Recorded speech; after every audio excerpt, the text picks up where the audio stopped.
نحمده ونصلي على رسوله الكريم اما بعد اعوذ باللہ من الشیطان الرجیم بسم اللہ الرحمن الرحیم ختم اللہ، اللہ نے مہر لگا دی، علی پر، قلوبہم ان کے دلوں، و اور علی پر، سمعہم ان کے کانوں، و اور علی پر، ابصارہم ان کی آنکھوں، غشاوتن پردہ، و اور لہم ان کے لیے عذاب عظیم بڑا عذاب۔ آج ہم نے سبق نمبر 16 کے اندر قرآن کریم کی سورہ بقرہ کی آیت نمبر 7 کا ترجمہ پڑھا۔ اس آیت میں اللہ تبارک و تعالیٰ نے ارشاد فرمایا کہ اللہ تبارک و تعالیٰ نے ان کے دلوں پر، ان کے کانوں پر، ان کی مہر لگا دی، اور ان کی آنکھوں پر پردہ ہے، اور ان کے لیے بڑا عذاب ہے۔ یہ مہر لگانے کا مطلب کیا ہے؟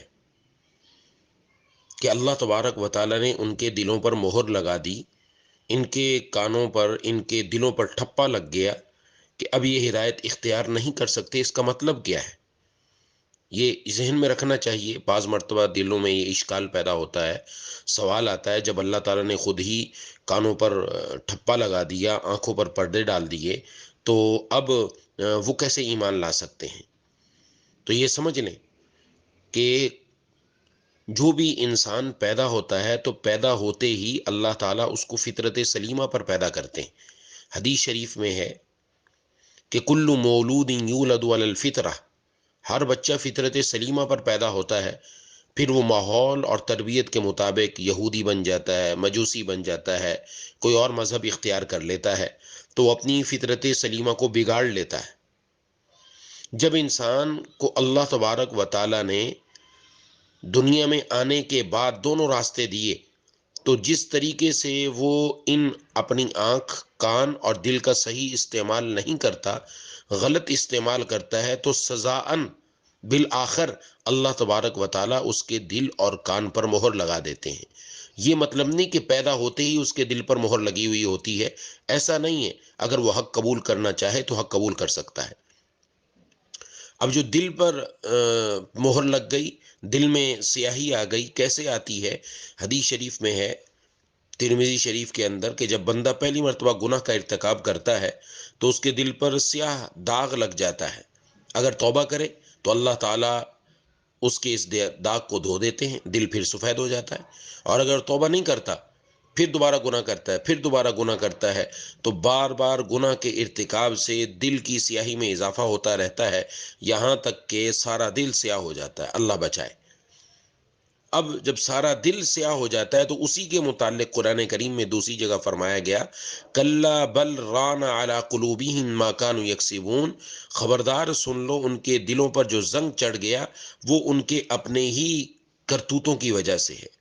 یہی وہ سٹیج ہے، یہی وہ جگہ ہے جہاں اللہ تبارک و تعالی نے فرمایا ختم اللہ علی قلوبہم، اللہ تعالیٰ نے بطور سزا ان کے دلوں پر مہر لگا دی۔ یہ دل محض گوشت کا ایک لوتھڑا نہیں ہے، بلکہ جو قوت ارادی انسان کی وہ دل میں پیدا ہوتی ہے۔ یہ دل انسان کی بڑی اہمیت کا حامل ہے۔ اس دل کی بڑی قدر کرنی چاہیے کہ جناب نبی کریم صلی اللہ علیہ وسلم نے ارشاد فرمایا، انسان کی جسم میں ایک لوتھڑا ہے، اگر وہ درست ہو تو سارا جسم درست ہوتا ہے، اور اگر یہ لوتھڑا بیمار ہو تو سارا جسم بیمار ہوتا ہے، اور فرمایا وہ لوتھڑا دل ہے۔ دل کے اوپر سارا کا سارا مدار ہے۔ انسان کی ظاہری زندگی بھی دل پر ہے، جب تک دل کام رہا ہے انسان زندہ ہے، جب دل کام کرنا بند کر دیتا ہے انسان کی زندگی ختم۔ ایسے ہی روحانی زندگی بھی اسی دل پر موقوف ہے کہ اگر گناہ کر کے دل پر سیاہی لگ جائے تو پھر اب اس کے دل پر جب مہر لگ جاتی ہے تو اب اس کو نیکی نیکی معلوم نہیں ہوتی، برائی برائی نہیں معلوم ہوتی۔ اب اس کی دل کی کیفیت اور ہو جاتی ہے کہ وہ غافل ہو جاتا ہے۔ اس لیے مسلمان کو اس بات کی بڑی اہمیت ہونی چاہیے کہ آج ہمارے گھر پر کوئی قبضہ کر لے، ہمارے مکان پر کوئی قبضہ کر لے، دائیں بائیں کے سب لوگ جمع ہو جاتے ہیں اور ہم باقاعدہ عدالت میں جا کر اپنے حق میں فیصلہ کرواتے ہیں، پنچایت بٹھاتے ہیں کہ یہ ہماری چیز ہے، ہمیں دی جائے، لیکن دل جو اللہ تبارک و تعالیٰ کی نے بنایا تھا کہ اس میں میری محبت ہو، آج ہم نے اس پر غیر کا قبضہ کروا رکھا ہے۔ اس دل کے بارے میں بڑی فکر کرنی چاہیے کہ آج دل ہم نے کس کو دے رکھا ہے، یہ ہمارے لیے یہاں پر سوچنے کی بات ہے۔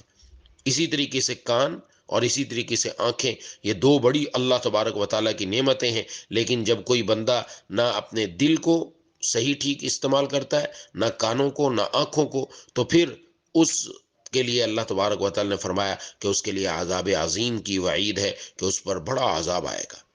ان دو آیات میں یہ 6 نمبر اور 7 نمبر میں دوسرے قسم کے گروہ انسانی کا حال بیان کیا گیا، یعنی جنہوں نے جو ہے وہ ظاہراً اور باطناً کفر اختیار کیا، ظاہر بھی کفر ہے اور اندر بھی کفر ہے۔ اللہ تبارک و تعالی ہم سب کی حفاظت فرمائے اور ہم سب کو اپنے دل کو اپنے ذات پر فدا کرنے کی توفیق عطا فرمائے۔